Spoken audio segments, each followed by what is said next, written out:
today's episode of Hoard Less, Sell More, we are going to be talking about my craft fair survival kit. These are things that I feel are very important and sometimes things that might be forgotten as you're preparing for your next big show. So let's dive in and see what items I have in my craft fair survival kit. Now, one of the things that is going to be super easy, or some of the things that are going to be super easy for you to remember, are your table, your chairs, your tablecloth, or whatever you're going to use to cover your table if you're outside a tent. But some of the things that you might not think about is really going to be very important. And until you actually get to your show and start setting up, you might not even realize you need these things. So I have kind of like a craft fair emergency kit that I bring with me. And I always have it in a Tupperware bin like this, instead of having things in a backpack or in a bag of some kind, because I find that you doing that, you end up digging through your bag every time you need something, when you could have everything in a nice clear case and box where you can open it up and find what you need faster. This is just personally what has worked for me. Everybody is different, so do what's easiest for you. Now, in this kit, this includes anything that I'm going to need for setup. So here are my stands. So here's an example. I don't always use them, but I like to have them available, and they're really easy to pack and carry with you, so there's no reason not to take them. I also will bring these little stands. So these are kind of like photo holders, but I use them to showcase my price tags or my signage at the show. And so I have several of these. Sometimes I use some of them, sometimes I don't use all of them. It really depends. Indoors, I tend to use them more because they are small and will knock over and blow away more easily if I'm outside. I always bring extra price tags. These are just extra ones that I've had. Sometimes when a customer buys something, they'll give me back the price tag to reuse, so I will include that. But other things that I have in here are like new price tags or just the extra twine that I might need to tie that price tag on. I have another bag of Sharpies and pens. This is to create those price tags if needed, or if a customer needs my name and number, and let's say I'm out of business cards or something else, I like to have these on hand just in case. So that's something else you probably always want to have. And I have multiples. I usually take red, black, and silver because it's usually around Christmas time that I'm doing these shows. It doesn't really matter the color. I just like to have some of the basics. Another thing you're going to need, and you might not even think that you do, but I promise you it is super important: scissors. I bring a couple of different pair because I maybe have some things that I might just need for like paper, but I like to bring a heavy duty pair of scissors. And for some reason, no matter what, and I know that you're the same way, scissors somehow go missing so easily. So I like to keep multiple pair. I actually also keep a tiny pair in here so that if my kids are with me, they can help too. So it's just something good to have on hand.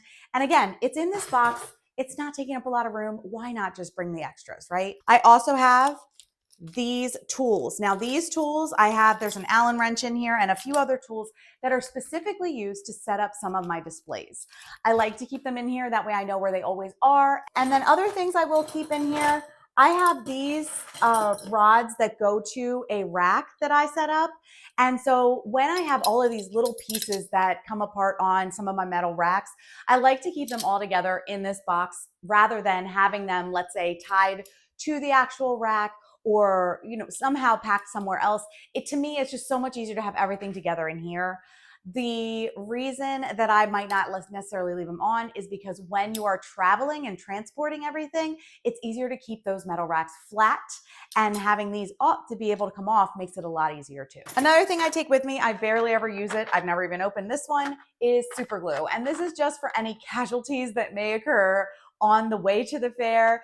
If there's anything that you need to fix quickly, this is something that you can use. I do recommend that you make sure that you get a super glue that is a fast acting one versus one that needs that like 6 to 24 hours to sit. I remember getting one before and then having it not work for me in the moment. So, I will say, make sure that you consider that when you're choosing the glue that you're taking with you.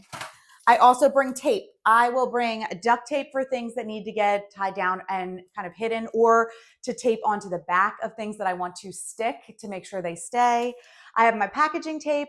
In past years, I've used the packaging tape to put my my big sign in the front of my table. I'm not exactly sure if that's what I'm going to do this year because it does fall easily. It is an outdoor sign that I kind of made into an indoor sign that way. I'm trying to see if there's something a little bit more classy that I could do for this year.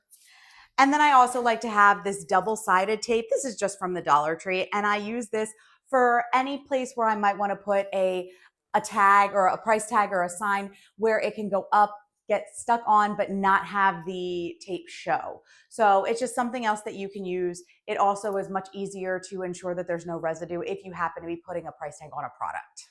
I do have my tags in here. Now, these are from last year, so some of these prices might not be what I'm using, but I like to create signage that is laminated because then I can use it over and over again if the prices stay the same and if the products that I'm using are the same. But I've had these since 2023 and I've just kept them in there. Even if I don't use them for every show, I leave them in there because there's a chance I might use them again as they get like a little bit worn down, or if they have like extra tape on them or start to rip, I do end up throwing them away. The most important thing you're going to want to bring for signage is a page that shows your payments that you will accept. And if possible, a QR code to things like Venmo or PayPal or whatever you happen to be using. That is going to be a game changer for you because people can be paying for stuff while you're handling another customer. So those are some other things you're going to want to make sure that you have in your craft fair emergency kit. Another thing that I typically use, and I haven't used these all the time, but I like to have them just in case, is zip ties. Zip ties are great for like the last minute thing that you might need to tie on, especially if you're outdoors, because it allows you to connect stuff or tie stuff together really, really quickly. And then when you're done, you can just cut them apart and then toss them. This is something, again, I don't use it all the time, but it's just nice to have with you in the instance that you may need it. Okay, the other thing I like to have is this backpack with me. I definitely am not a purse person. I've told you that before. I prefer backpacks because it's much easier to carry multiple things and have this on your back as well. It is empty right now because I'm cleaning it out. I actually found stuff from last year's craft fair still stuck in here, including like snack wrappers and other stuff. But this used to be a diaper changing bag or a diaper bag that I had from when my kids were little. And I kind of transformed it into my craft fair bag. So I only pull it out when I need it for that. I like it because it has parts on the inside that are like insulated. It's what used to hold like, let's say, a baby bottle or something like that. And now I could put my water in that spot. I have a spot. There's so many zippers in here. So I have places to keep stuff like rubber bands or hair ties, things that I might need, a first aid kit. That's another big thing that I'll take with me. Like I remember one craft fair I was at, and while I was doing setup, I cut my finger and I could not find a Band-Aid to save my life. I ended up getting one from another craft fair vendor, like another vendor right next door to me or right next to me. And I was super grateful, but I also remembered at that moment that from now on, I'm always going to need to have with me just a little mini first aid kit, just in case those things happen. I like to keep my snacks in here. I also will put my tablecloths that go on my table in this bag. And that's because I just worry that if I put them into something like this, that with all of this other hardware and everything, it could end up ripping the tablecloths or they could get dirty. I think that putting them in here, it's not very heavy. They're easy to carry. It's easier to keep it somewhere where you know it will stay clean and safe from any type of rip. And that way it's just easy to get and grab when you need it. I really focused hard on finding ways to pack my stuff so that when I go to set up, if you only have an hour, I only have an hour typically. I think one show it has 2 hours. I do have 2 hours to set up. But the one I'm going to coming up only gives me 1 hour to set up. And that's a little bit nerve-wracking. I want to make sure that I have enough time to set everything up and that I am able to do so efficiently and without stressing out, so that it doesn't come to the doors opening and I'm still scrambling to get everything like put together, found, or put away and underneath my table to get started. So think about how you're going to pack your stuff and make sure that you're packing in a way that allows for easy setup and easy tear down when you're done at the end of the day. Because when you are on your feet for 5-7 hours straight, you're going to be tired. You want to find an easy way to grab and go. And if there's anybody helping you, to make it easy for them to know how they can help you quickly. I would love to know, what do you have in your craft fair survival kit?